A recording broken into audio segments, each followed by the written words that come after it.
একটা হাদিস মনোযোগ দিয়ে শুনো। হযরত জাবির ইবনে আব্দুল্লাহ রাদিয়াল্লাহু তাআলা আনহু বলছেন, হযরত জাবির ইবনে আব্দুল্লাহ রাদিয়াল্লাহু তাআলা আনহু বলছেন, আমি রাসূলুল্লাহ সাল্লাল্লাহু আলাইহি সাল্লামকে এই কথা বলিতে শুনিয়াছি।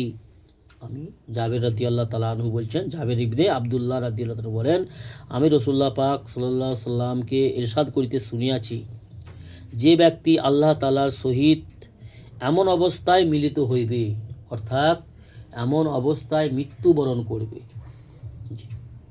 আল্লাহ তাআলার সহিত মিলিত হওয়া মানে কি? দুনিয়ার শেষ নিঃশ্বাস ত্যাগ করা। দুনিয়ার জীবন শেষ, যেই অবস্থায় মৃত্যুবরণ হবে, যার যেই অবস্থায় মৃত্যুবরণ হবে তাকে সেই অবস্থাতেই কিয়ামতের ময়দানে উঠানো হবে। কথা বুঝে আসছে?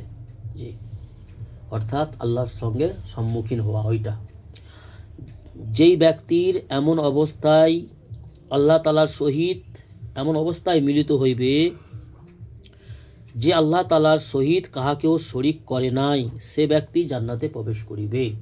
তাহলে এখানে কি বোঝা গেল? এমন অবস্থায় মৃত্যুবরণ যদি কারু হয়, যদি কারো মৃত্যু হয় যে সে আল্লাহর সঙ্গে কাউকে শরীক করে নাই, মানে শিরক। আর আজকাল জি, তুলনা, রাইট, এটা শিরক বলা হয়। আল্লাহর সমপক্ষ মনে করা, আল্লাহর সঙ্গে সমান সমান কাউকে মনে করা। আর আজকালের দিনে আমাদের সমাজে তো মানুষ আল্লাহর সঙ্গে সমান সমান তো দূরের কথা, আল্লাহর থেকেও বড় অনেককে বানিয়ে ফেলে, বলে না খাটলে আল্লাহ খাইয়ে দেবে। এরকম আমাদের সমাজে আছে মানুষ, তাই? তো ওরা কী করলো? আল্লাহ সমান সমান করলো না, আল্লাহর থেকেও বড় বানিয়ে দিল। কুল হু আল্লাহু আহাদ আল্লাহু সামাদ। আল্লাহু সামাদ মানে আল্লাহর সমপক্ষ কেউ নেই, আল্লাহর সমানে সমানে। আল্লাহ ওয়াহদাহু লা শারীক, অর্থাৎ তার সমপক্ষ কেউ নেই। কিন্তু আজকের দিনে আমাদের সমাজে, মুসলমান সমাজে বেশিরভাগ মানুষ এমন রয়েছে যারা কুফরি করে। শিরিক আলাদা জিনিস, কুফরি আলাদা জিনিস। কথা বুঝে আসছে? কুফরি হচ্ছে কি? আল্লাহকে ইনকার করা, অস্বীকার করা, বা আল্লাহর থেকে কাউকে বড় মনে করা। কীরকম? এক শ্রেণীর মানুষ যারা মূর্তি পূজা করে বা সৃষ্টির পূজা করে, সূর্যের পূজা করছে, বাঁদরের পূজা করছে, গরুর পূজা করছে, সাপের পূজা করছে, তারা কুফরি করছে, তারা শিরক করছে।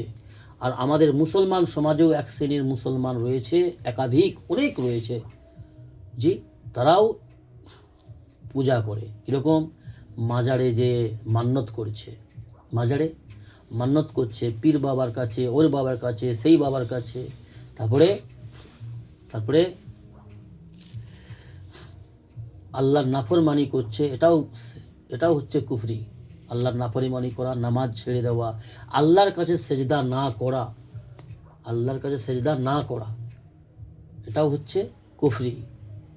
জি, কেন আল্লাহর কাছে সেজদা করছে না? কি কারণে? না, দুনিয়া ক্ষতি হয়ে যাবে এই ভেবে, দুনিয়ার ক্ষতি হয়ে যাবে ভেবে, যে এখন কি নামাজ পড়ার বয়স, এখন খাটার বয়স, এখন কামানোর বয়স। এরকম নেই আমাদের সমাজে?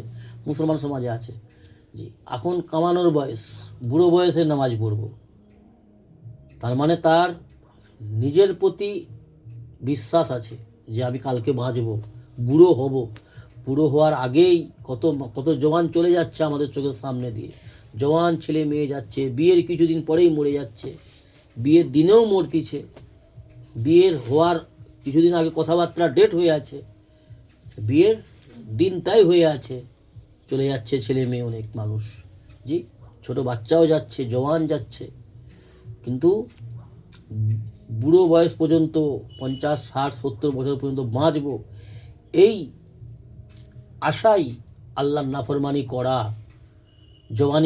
জওয়ানি বয়সকে অবহেলা করা, যৌবনের মূল্যায়ন না করা, জওয়ানি বয়সের মূল্যায়ন না করা, এগুলো এক ধরনের কুফরি।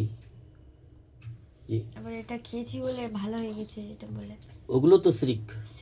জি, ওগুলো শিরক। আমি এই জায়গায় গেছিলাম বলে, আজকে ওই পাড়াটায় গেছিলাম বলে অনেক ইনকাম হয়েছে। জি, আমি এই রাস্তা দিয়ে গেছিলাম বলে বিপদে পড়িনি, ওই রাস্তা দিয়ে গেলে বিপদে পড়ে যেতাম, বা এই ওষুধটা খুব ভালো কাজ করে, এই ওষুধটা ভালো কাজ করে, এই রকম কথাবার্তাগুলো বলা শিরক। ওই ডাক্তারটা হেভি ডাক্তার, ওই ডাক্তারটা যা ওষুধ দেয় দারুণ কাজ করে, ওই ডাক্তারটার কাছে যা, তো রোগ ভালো হয়ে যাবে, এই রকম কথা বলা শিরক। সূর্য রোশনি দেয় না, সূর্য আলো দেয় না, সূর্যের আলো দেওয়ার ক্ষমতা নেই। যদি সূর্যের আলো দেওয়ার ক্ষমতা থাকতো, এখন বাজে রাত্রি কটা, 9টা, 9:05, তাহলে সূর্যর যদি আলো দেওয়ার ক্ষমতা থাকতো এখন তাহলে আলো দিত। সূর্য আল্লাহর হুকুমের মহতাজ, সূর্য, চন্দ্র, হাওয়া, সব কিছু, পানি, সব কিছু আল্লাহর হুকুমের মহতাজ। যদি আল্লাহর হুকুমের মহতাজ না হতো তাহলে আজকে 13ই ডিসেম্বর, এখন রাত্রি 9:05, আমি বা তোমাদের মধ্যে কেউ কই পুকুরে নেবে, কই একটু গোসল করে আসুক দেখি, 10 মিনিট পুকুরের মধ্যে থাকুক দেখি, অবস্থাটা বুঝতে পারবে। কিন্তু এই পানিতেই, এই পানি চেঞ্জ করা হয়নি। 2 মাস আগে যেই পানিটা পুকুরে ছিল সেই পানিটাই পুকুরে আছে, কিন্তু আল্লাহর হুকুমে সেই পানিটাই ঠান্ডা হয়ে গেছে। আল্লাহ হুকুম করেছে, ঠিক কি না? পানিটা চেঞ্জ করা হয়েছে, পুকুরের পানিটা, যে পুকুরে যে পানিগুলো এখন আছে ওই পানিগুলোই 2 মাস 2.5 মাস আগে ওই পানিটাই ছিল, তো সেই পানিটাই আছে। কিন্তু আল্লাহর হুকুমের মহতাজ, আল্লাহ হুকুম করেছে ঠান্ডা হয়ে যা, তো ঠান্ডা হয়ে গেছে। সময়কে কমানো বাড়ানো, এই যে এখন সময়, এখন বেলা ছোট, তাই না? কিছুদিন পরে আবার বেলা বাড়তে শুরু হবে, দিন ছোট হবে, রাত ছোট হবে, দিন বড় হবে। এখন রাত বড়, দিন ছোট, এই সমস্ত জিনিসকে আল্লাহ নির্ধারণ করে, সমস্ত জিনিসকে আল্লাহ নির্ধারণ করে, এবং আল্লাহর হুকুমে সব সিস্টেম চলে। দিনকে বাড়ানো, রাতকে ছোট করা, দিনকে ছোট করা, রাতকে বাড়িয়ে দেওয়া, এবং চন্দ্র, সূর্য, নক্ষত্র, এরকম কত কত নক্ষত্র এবং কত কিসব বলে গোগুলো, গ্যালাক্সি, কত রকম কত নিজাম আল্লাহ চালাচ্ছে। আল্লাহ রাব্বুল আলামিন সঠিকভাবে সুন্দরভাবে পরিচালনা করছেন। কারোর সঙ্গে কারোর টকরাও হয় না, কারোর সঙ্গে কারো অ্যাক্সিডেন্ট হয় না। চন্দ্র, সূর্য, নক্ষত্র, আরও যে সমস্ত গ্যালাক্সিতে কত রকমের জিনিস আছে, বিভিন্ন গ্রহ আছে, সূর্যর থেকেও বড় বড় এক একটা গ্রহ আছে, জি, বুধ, বৃহস্পতি, অনেক আছে এরকম। যারা বড় বড় সায়েন্স বিজ্ঞান, যারা এইসব বিষয় নিয়ে যারা পড়াশোনা করে, তারা এইসব বিষয়ে ভালো জানে, এবং তারা প্রকৃত যারা জ্ঞানী মানুষ, তারা এগুলো মানে যে একজন স্রষ্টা চালাচ্ছে এইগুলোকে, জি, কারোর সঙ্গে কারো ঠুকাঠুকি টকরাও হয়নি, এসব আল্লাহ চালাই। তো শুধু মানব জাতির মানব সন্তান, আদম সন্তান বেশিরভাগ যারা বুঝেও না বোঝার ভান করে, জেনেও না জানার ভান করে, আর নফসের গোলামি করে, মনমানি করে, অহংকার তাকাব্বুর করে, আদম সন্তানের মধ্যেই বেশি। আল্লাহ আমাদের হেফাজত করুন ওই সমস্ত নাফরমান হওয়া থেকে। তাহলে এখানে কি বোঝা গেল? যে ব্যক্তি আল্লাহর সহিত এমন অবস্থায় মিলিত হইবে যে আল্লাহ তাআলার সহিত কাহাকেও শিরক করে নাই, সেই ব্যক্তি জান্নাতে প্রবেশ করিবে। আর যে ব্যক্তি আল্লাহ তাআলার সহিত এমন অবস্থায় মিলিত হইবে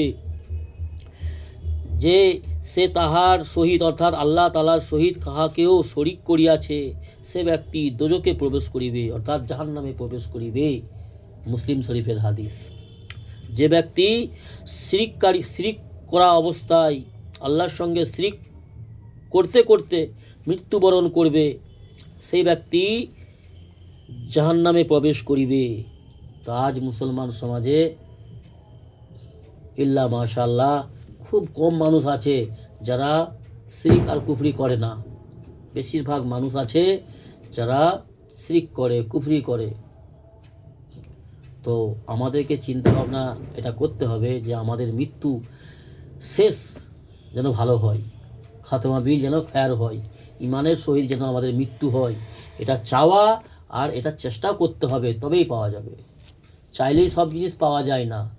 চাওয়ার সঙ্গে যদি চেষ্টা ঠিক থাকে, প্রচেষ্টা যদি ঠিক থাকে, আর আল্লাহর কাছে চাওয়া তার সঙ্গে সঙ্গে চেষ্টা, যে আল্লাহর হুকুমগুলো মেনে চলা।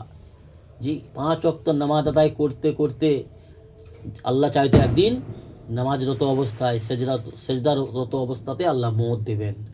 আর সারা জীবন নামাজই পড়ব না, জি, দুনিয়া দুনিয়া দুনিয়ার চর্চা গীবত, দুনিয়ার পরচর্চায় মেতে থাকব, আর শেষ ভালো হবে, ইমানের সহিত মওত হবে, শিরিক ব্যতীত কুফরি ব্যতীত মওত হবে, এই ধারণাটা করা কিন্তু শয়তানের ধোঁকা হতে পারে, শয়তানের চক্রান্ত হতে পারে।